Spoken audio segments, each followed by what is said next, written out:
нар хэвийсэн хон зуны өглөө газраас уурс овсож тэнгэрийг усалж байгаа мэт сэрүү татсан будангийн үзүр урд хамрыг өгсөж цаанаас нь урд шөнийн бороонд дугаагдсан байгаль дэлхий нэн үзэсгэлэнтэй чөдөртөө хідэн мөрд бороонд дуруудаж бэлд буусан харагдахад төгсөө сая санаа амарч ашгүйдээ чөдрийн мөрөө олоод авна гэдэг чинь том хэрэг гэж дотроо инээмсэглэж хандмаа боссон болов гэж хажуу айл руугаа орлоо. Хандмаа орой боссондоо нилээд ичингүүрэн хүнжлөө хураах хоорондоо хулгайнүүдээр төгсөөрөө харах гэсэн боловч харц тулгарч бүрч сандарч өрхөв.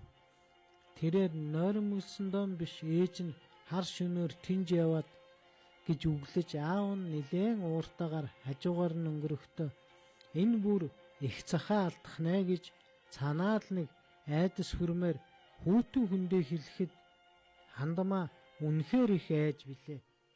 Тэрээр айж хулгаж хөвцсээр аав ээж хоёроо сайланд гарсны дараа инхүү өндийс нь энэ ажээ. Төгсөөч энэ байдлыг гадарлахын дээдээр гадарлаж байгаа учраас том ихчээс нь дуран сургалсан болоход хинч дуурсангүй. За ингээд төгсөө байдал биш болсныг мэдэж бушуухан гарах гэж яарахтаа баруун талын заханд байсан хазаарыг аваад гарлаа. Зуны өглөө тэр тусмаа будантаа өглөө ямар сайхан байдаг гэдгийг унаар татсан их алтан хүү мэддэг болохоор бушуухан чөдрийн мөрөндөө алхлаа. Сүрлэг их алтанхаа ууланд энэ жил хур бороо илбэхтэй салаа болгоно нь ус оржгонон урсаж сархиг болгоноос нь цэцэг навч дэлгэрсэн дэлхийд байхгүй сайхан зам болж байгаа. Төгсөөгийн сэтгэлч гэсэн дэлгэр сайхан зам болж байгааг хин хүн анзаарах дээрээ тулаад иржээ. Хамрын үзүүрийн баг хэрэ замаар өгсөн гарч ирэхэд гинт өмнө нь будангийн үзүүрт 3-4 бор ямаа гүүгшээг харагдахад төгсөө за энэ хитэн годрон чинь яагаад энд гүйж явдаг билээ гэж бодож дуусаагүй бурхан нь янгэр гэж амандаа шивнэн суун дуслаа. 4 хоног дараалан орсон бороогоор ишиг шүдлэн голдуу хідэн ямаа ийхүү уруудаж нам газар ороод буцан гарч яваатаа таарсан төгсөөгийн зүрх цээжэндээ багтаж ядан оволцохтой цэцүү ганц шүгэл шиг тасхийн дуурахад тачгнан хамар давлаа. Төгсөө алтан сайхан амьтантай ийм ойр таарах гэж хэмээн бодоод бороо орохоор ан амтан хүртэл өндөр уулнаас урууддаг гэж аавын ярддаг үнэн байжээ гэж бодон ямаа давмсан хамрын цаад салааны ихнийг ширтэн янгрийн барааг ахиж харсангүй их алтанхаа ууланд уусан замхарлаа.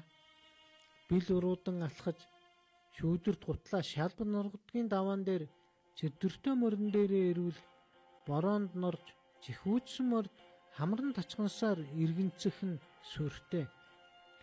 Хандмаагийн ундаг цагаан олонтой хээр мөрийг хамгийн түрүүн барьж авч байж мордоо осролж аваад гэрт ирэхэд өглөөний сайл дуусаж аав ээжүүд гэрт цайлан суун төгсөө уяан дээр ирж мордоо имэлэхдээ за өнөөдөр хон хужирлах өдөр хандмаа битүүрийг явуулчихаасаа гэсэндэ хандмаагийн ихээр өөрийнхөө цавдар мөр хоёрыг имээлж бусад мордыг хицнээс уян гэрт орлоо. Хандмаа гэрийн баруун талд өчигдөр айраг нэрээд гаргасан аарцыг зүсэн суун. Уг нь аарц нь сайн шахаж гүйцээгүй нялцгаа дуу учир ааруул сайхан болж өгөхгүй байлаа. Учир нь нэг ажил хийж гэрийн дүнсгэр байдлыг хэн нэгэн нэвдэх байдал яаж эргэхийг хүлээхээс өөр арга байсангүй. Аав нь 50 орчим насны социализмын үед нэгдэлд насаараа маллсан анхдугаар 5 жилийн гавшгаач гээд олон гавьяа шагналд хүртэж явсан ясны ажилсаг бэрхүү өндөр хүн гэрийн зүүн талд суун цай авна. Ээж нь түүний хийж буй ажлыг биш охиндоо санаа зовсон бас зэмлэнгүй харцаар харж сууснаа энэ охин одоо бүр толгой дээр гарлаа. Эмэгтэй хүүхэд гэдгээ мэддгүй юм уу, үгүй юм уу? Энэ хүүхэдтэй үг хэлэхгүй бол мормал гэж тинүүлсээр байгаад одоо байж байгааг нь хар. Өнөөдрөөс чи хонь молд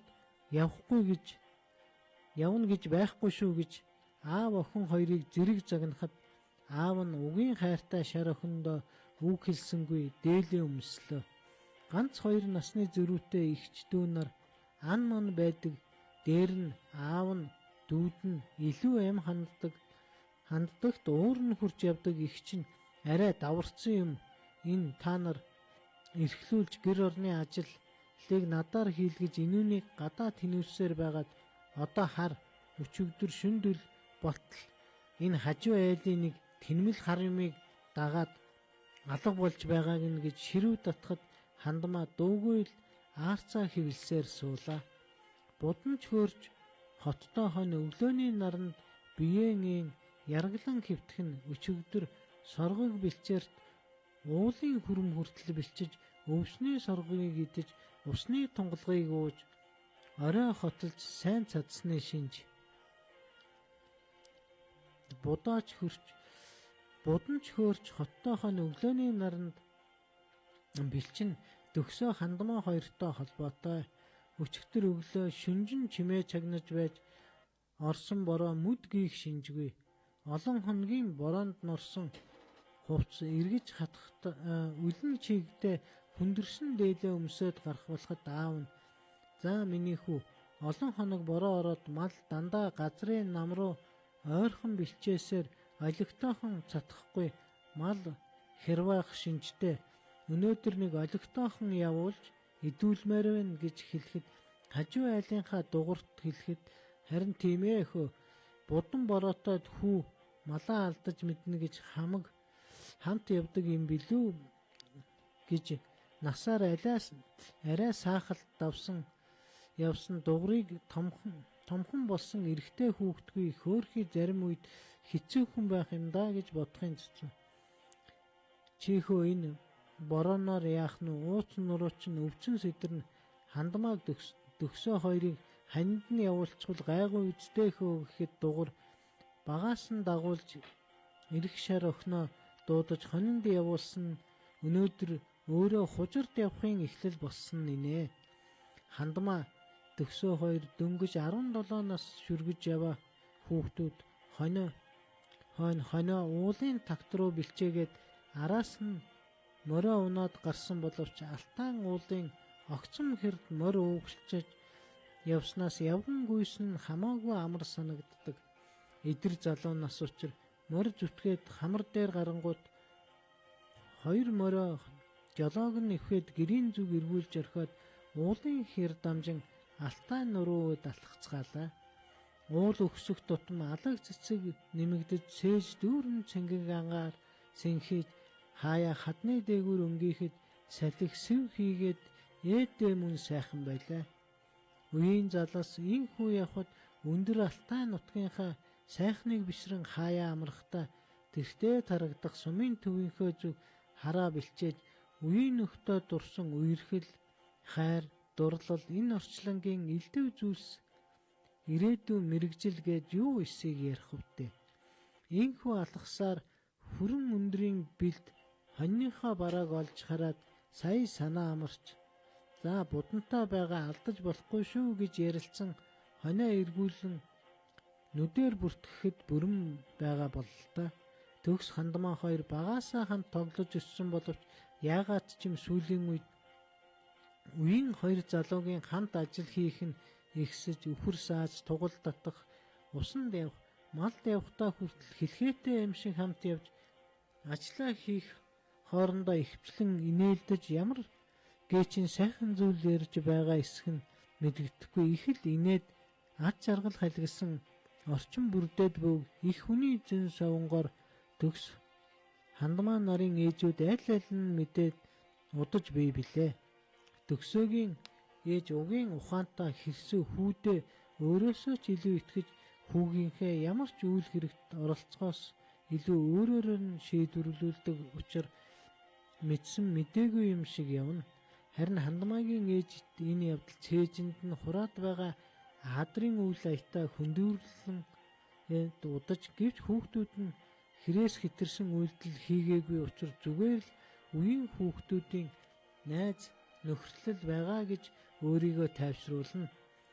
Төгс Хандамаа нар өмнө хамт хонинд явах боломж тэр бүр гардаггүй. Нэг нь сайл хонинд явах, нөгөө нь суваа хонинд явах эсвэл ээлж зөрдөг учраас хамт хонинд явах нь ховор учир бороо орж будан татсан бурхан тэдний талд байгаа мэт санагдаж байлаа. Залуус малаан тогтоож явхад Хандамаа хоёул хүрэн өндөр дээр гарч үзхүү гэхэд төгсөө чи гарч чадах юм бол хамаа алга гарыг л да гэж хэлээд хоёул уул өдөгслөө. Хүрэн өндөрт ойртох тутам хэцүүд бол Хандамаа төгсөө чи намаа хөтлөөд явж болох уу? Би хоошоо унчих гээд байх шиг байна гэхэд төгсөө жаахан ичингүүрэн эсвэл юу гэхээ мэдэхгүй сайхан мэдрэмж төрж тгий гэж Хандамаагийн гараас хөтлөж хоёул зүтгэсээр сая хүрэн өндөрт гарлаа. Хүрэн өндөр нь алтан хайрхны 2 дахь том оргил бөгөөд ойр орчны уулс нуруунд дээр тэр байтугай орчны 2 сумдыг нутаг алган дээр тавьсан юм шиг харагддаг хиц өндөр хайрхан билээ. Алтан оргил дээр анх гарч ирсэн Хандамаа үнэхээр сэтгэл догдолд цуурайтвлан орилж үзэхэд мөн тэр урд талын хуухнаас хідэн янгэр дэгжин гараад ирэх үед хөөе тэрнийг хараач гэж төгсөөгийн нүд гэрэлтээд ирлээ. Хандамаач алтан сайхан амтныг анх харж байгаа учраас үнэхээр их баярлаж байгаа нь илт ийхүү зогсоход төгсөө Хандамаагийн гарыг атгасаар л ийхүү залуус алтан нутгийнхаа сайхан их орныхаа баян тансгийг гайхан биширсээр л нэг л мэдхэд нилээн оройтжээ.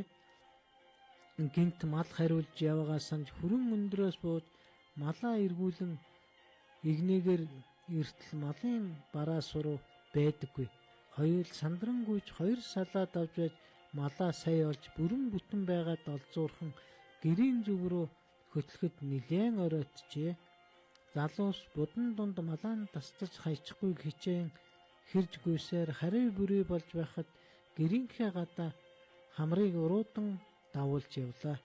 Хот айлынхан нар жаргахын алдаас эхлээ санаа зовниж эхэлсэн бол төгсөөгийн аавал хүүдээ итгэж суусаар сая бүрий болох алданд хайхаар урдаас гарч ирж байгаа малтай тарч дугуйргай Хандамаа руу нэг муухай харснаа өөр зүйл хэлсэнгүй гэртээ ирцгээхэд Хандамаагийн их ээж хоёр нэлээд чанга дуутай өгсөн боловч гэр гертээ ороод чимээ алдарлаа.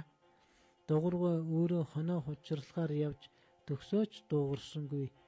Энэ явдлаас хойш яагаад ч юм Хандамаа дугур хоёр хамт байх боломж олдохоо байлаа. Ил цагаан цагдахгүй ч гэсэн ил уулзахад төвөгтэй болсон нь илт.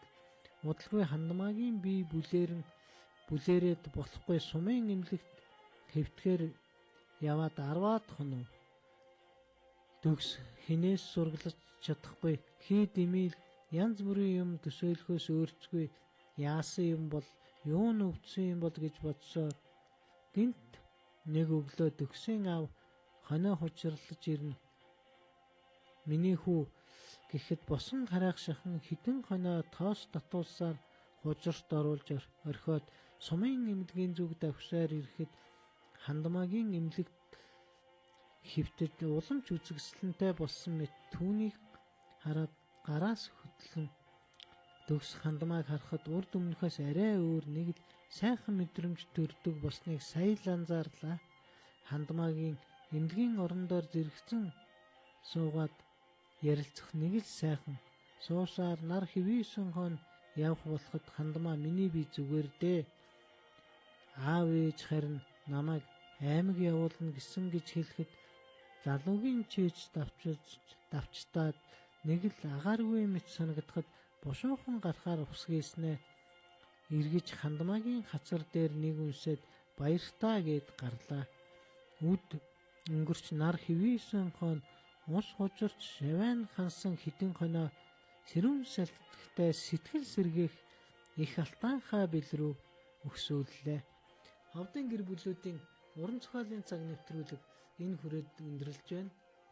Дараагийн нэвтрүүлгээрээ иргэн уулзтлаа. Түр баярлалаа.